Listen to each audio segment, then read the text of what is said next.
देखिए, नागरिकता को लेकर के एक बहुत बड़ी अपडेट आ चुकी है। एक बहुत बड़ी खबर निकल के आई है कि अब आपकी नागरिकता साबित करने के लिए अगर आपके पास 11 दस्तावेज में से अगर कोई भी दस्तावेज अगर आपके पास नहीं है तो भी आपका नागरिकता साबित होगी।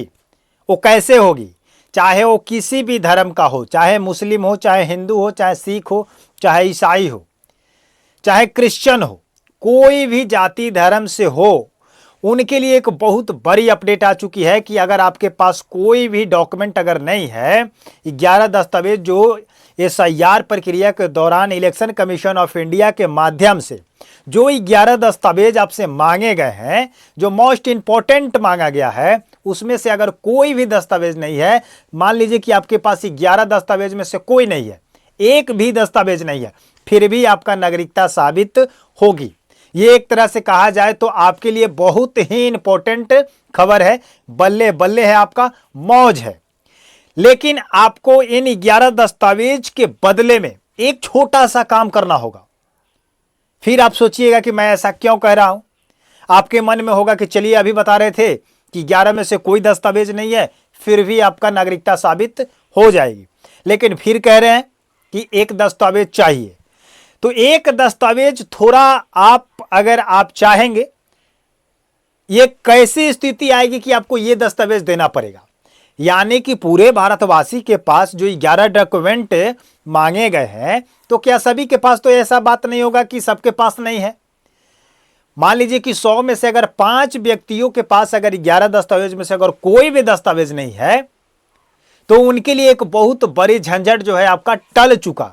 उनके लिए 2 ऑप्शन दिया गया है। 2 ऑप्शन में से किसी एक ऑप्शन से आप अपना नागरिकता को साबित कर सकते हैं। अब आपको भागने की जरूरत नहीं है, कूदने की जरूरत नहीं है और डरने की जरूरत नहीं है। आप लोग जो डर रहे थे कि एनआरसी में मेरा क्या होगा, मेरे पास ये प्रूफ नहीं है, मेरे पास बर्थ सर्टिफिकेट नहीं है, मेरे पास पासपोर्ट नहीं है, मेरे पास ये नहीं है, मेरे पास वो नहीं है, अनेकों प्रकार के आपके मन में जो डर सता रहा था, अब इस डर को आप लोग बेफिक्र होकर के निकाल दीजिए। क्योंकि जो बातें मैं बताने जा रहा हूं, इसको सुन करके आप थोड़ा सा चौंकिएगा, लेकिन इसमें बहुत सारे लोग ऐसे आएंगे और कमेंट करेंगे कि यह संभव नहीं है। लेकिन यह संभव हो सकता है अगर आप चाहे तो, क्योंकि यह कोई बड़ा बात नहीं है जो मैं आपको बात बताने जा रहा हूं।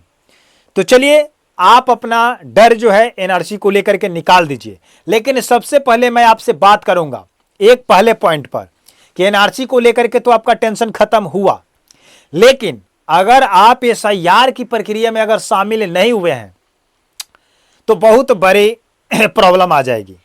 इसलिए अगर अभी भी आप एसआईआर की प्रक्रिया में शामिल नहीं हुए हैं तो जल्द से जल्द आप शामिल हो जाइए। एसआईआर का फॉर्म भर दीजिए।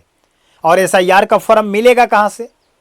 बहुत सारे लोगों को अभी तक यह पता नहीं है कि एसआईआर का फॉर्म मिलेगा कहां से। तो एसआईआर का फॉर्म मिलेगा बीएलओ से। बीएलओ के मतलब होता है कि बूथ लेवल ऑफिसर। हर क्षेत्र का, हर गांव का एक बूथ होता है। उस बूथ के ऊपर काम करने वाले, उस बूथ के अंदर काम करने वाले जिस अधिकारी को, जिस कर्मचारी को तैनात किया जाता है, उसे बीएलओ कहा जाता है, बूथ लेवल ऑफिसर कहते हैं। तो एक बहुत बड़ी एक हमारे मित्र हैं जो बीएलओ पद पर काम कर रहे हैं, जिनका नाम सुनील कुमार जी है, और उन्होंने हमें बताया, क्योंकि हमने उनसे पूछताछ की। क्योंकि लोगों को जो मन में डर सता रहा था, उस चीज को लेकर के हम उनसे कन्फर्म किए। क्योंकि जो नोटिफिकेशन आती है, जो अपडेट्स आती है, उसको तो हम लोग आपके साथ शेयर करते हैं, लेकिन हकीकत और कुछ पॉइंट जानने के लिए, क्योंकि जो बीएलओ होते हैं वो जमीनी स्तर पर हकीकत रूप में घर घर जाकर के काम करते हैं, और उनको क्या इलेक्शन कमीशन ऑफ इंडिया के माध्यम से आदेश दिया जाता है वो उनको पता होता है। तो मैंने बात की तो उन्होंने बताया कि अगर आपके पास 11 दस्तावेज हैं, उनमें से कोई भी दस्तावेज है तो आपको दिखाना पड़ेगा। लेकिन उन्होंने ये भी बात बताई कि ये सब सारी दस्तावेज इकट्ठा करने से पहले आपको एसआईआर प्रक्रिया को पूरा करना होगा। अगर आप बाई चांस छूट भी गए हैं किसी कारणवश से, तो आपको उसमें जुड़ना पड़ेगा। अब 11 दस्तावेज की जो बात हो रही है, 11 दस्तावेज में आपसे क्या क्या मांगा गया था?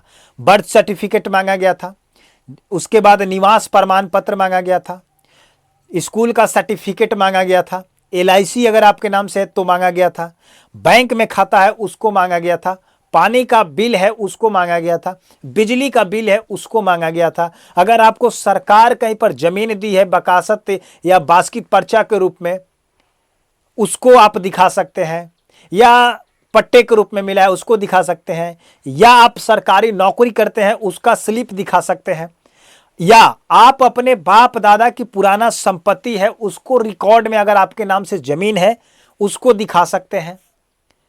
तमाम 11 प्रकार के दस्तावेज मांगे गए थे, लेकिन उसमें शामिल यह भी किया गया था 12वें नंबर पर आधार कार्ड भी 12वें नंबर पर साबित करेगा। अगर आपके पास राशन कार्ड भी है तो दिखा सकते हैं, आधार कार्ड है तो भी दिखा सकते हैं, उसके बाद वोटर ID कार्ड है तो भी दिखा सकते हैं, पैन कार्ड है तो भी दिखा सकते हैं, ड्राइविंग लाइसेंस है तो भी दिखा सकते हैं। तमाम प्रकार की ये सारी दस्तावेज आपसे मांगी गई थी। तो कहने का मतलब है कि अगर इन तमाम कागजातों में से अगर आपके पास कोई एक भी दस्तावेज अगर नहीं है तो भी आपकी नागरिकता साबित होगी। सबसे पहले हम उन लोगों से बात करेंगे कि जिनके पास आधार कार्ड है, राशन कार्ड है, वोटर ID कार्ड है, पैन कार्ड है, ड्राइविंग लाइसेंस है, ये सब चीज आप रखिए, क्योंकि आपके मन में यह भ्रम हो चुका है कि सुप्रीम कोर्ट और हाई कोर्ट का मान्यता है। कोलकाता हाई कोर्ट ने कहा कि हम आधार कार्ड को, राशन कार्ड को, पैन कार्ड को, वोटर ID कार्ड को क्या करेंगे, नहीं मान्यता देंगे। लेकिन अगर आप इस बात पर भरोसा करते हैं तो एक बहुत बड़ा जलसाजी में आप फंस सकते हैं। इसके अलावा सुप्रीम कोर्ट और हाई कोर्ट कोलकाता जो है ये कहा कि इसके बावजूद, इसके अलावा आप कौन कौन से डॉक्यूमेंट दिखाएंगे, उसके साथ साथ ये भी देखा जाएगा कि आपके पास ये डॉक्यूमेंट है कि नहीं। तो ये 4 को ऑप्शनल में रखा गया है, मेन बाकी आप 8 से 10 दस्तावेज को इकट्ठा करेंगे और इसको भी उसमें रखेंगे, क्योंकि सब डॉक्यूमेंट देखने के बाद भी आपसे आधार कार्ड मांगा जाएगा। क्योंकि BLO का जो फॉर्म दिया जा रहा है उस फॉर्म में आधार नंबर मांगा जा रहा है। ऐसा नहीं है कि सुप्रीम कोर्ट और हाई कोर्ट ने मान्यता नहीं दे रही है। SIR का फॉर्म जो है उसमें आधार का नंबर मांगा जा रहा है, लेकिन आधार कार्ड को नागरिकता में साबित करने के लिए ऑप्शनल में रखा गया है कि इसको एक पहचान के रूप में रखा जाएगा, पैन को पहचान के रूप में रखा जाएगा, राशन को पहचान के रूप में रखा जाएगा। लेकिन SIR प्रक्रिया में आधार मांगा जा रहा है, उस फॉर्म में SIR फॉर्म में आधार नंबर मांगा जा रहा है। तो कहने का मतलब है कि हर एक डॉक्यूमेंट का कड़ी जुड़ा हुआ है सबसे। आपको हर एक डॉक्यूमेंट में से कोई ना कोई एक डॉक्यूमेंट आपको रखना पड़ेगा, लेकिन कोई नहीं। अगर आपसे अगर हो सकता है, बन पाता है, तो आप सारे डॉक्यूमेंट को अपने पास रखिए। LIC वगैरह की डॉक्यूमेंट है तो रखें, बैंक की पासबुक है तो रखें, निवास प्रमाण पत्र अगर बना लेते हैं तो रखें, स्कूल की सर्टिफिकेट है तो रखें। एक प्रश्न यह भी बनता है कि जो पढ़े लिखे नहीं है वो कहां से देंगे? तो उनके लिए बावजूद तो बताया जा रहा है ना कि आपके पास बाप दादा की संपत्ति का रिकॉर्ड है तो वो दिखा दीजिए, सरकार अगर आपको जमीन दी है उसको रिकॉर्ड है आपके पास तो दिखा दीजिए। मतलब किसी भी प्रकार से आपको ऑप्शन दिया जा रहा है, अगर इन ऑप्शन से आप चूकते हैं तो क्या करना होगा, उसके लिए 2 ऑप्शन दिया जा रहा है। एक ऑप्शन यह है कि आप चेयरमैन से आप लिखवा सकते हैं। एक चुनाव आयोग का चेयरमैन होता है, इलेक्शन कमीशन ऑफ इंडिया का, जिसे चीफ इलेक्शन कमिश्नर बोला जाता है। अगर आप उससे लिखवा लेते हैं, उससे एक स्टाम्प पर आप लिखवा लेते हैं एक एफिडेविट लगा करके, तो आपकी नागरिकता कोई रद्द नहीं कर सकता है, क्योंकि एक पावरफुल व्यक्ति होता है। अगर यहां तक आपकी पहुंच नहीं है तो आप दूसरे जगह भी जा सकते हैं। आपके क्षेत्र के कोई अगर राजनीतिक पार्टी से जुड़ा हुआ व्यक्ति जो अभी वर्तमान समय में, या अगर पिछले विपक्ष पार्टी का हो या सत्ता पार्टी का हो, किसी से कोई मतलब नहीं है।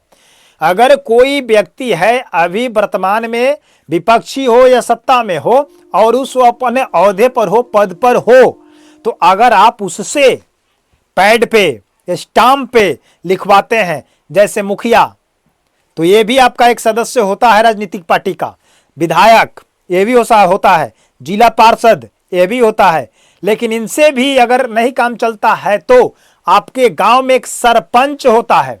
सरपंच के अगर पैड से आपको लिखित मिल जाता है कि ये व्यक्ति हमारे ही क्षेत्र का है, हमारे ही गांव का है और बहुत दिनों से ये पूर्वज इसके इसी गांव में रहते हैं, उसके वंशज का पूरा रिकॉर्ड बता दे, तो ये भी मान्यता प्राप्त आपको करा सकता है। चाहे आपके वोटर लिस्ट 2002 के लिस्ट में या 2003 के लिस्ट में नाम है या नहीं है, इससे कोई फर्क नहीं पड़ता है। तो लास्ट ऑप्शन है ये दो, कि आप अपने राजनीति पार्टी से भी लिखवा कर दे सकते हैं या चेयरमैन यानी कि चीफ इलेक्शन कमिश्नर से भी लिखवा के दे सकते हैं। लेकिन अगर संभव है तो आप 11 दस्तावेज में से किसी दस्तावेज को दिखा सकते हैं आसानी से, या आप सब दिखा सकते हैं तो भी दिखा सकते हैं, नागरिकता साबित होगी। तो जानकारी कैसा लगा? आपका दिल का जो डर था वो निकला कि नहीं? आप हमारे बातों से संतुष्ट है या नहीं, ये कमेंट सेक्शन में बताइएगा। और एक लाइक और एक सब्सक्राइब अगर आप करते हैं तो हमें पता चलेगा कि आप हमारे वीडियो से क्लियर हो चुके हैं, संतुष्ट हो चुके हैं। मिलते हैं नए वीडियो के साथ, नए जानकारी के साथ। तब तक के लिए धन्यवाद।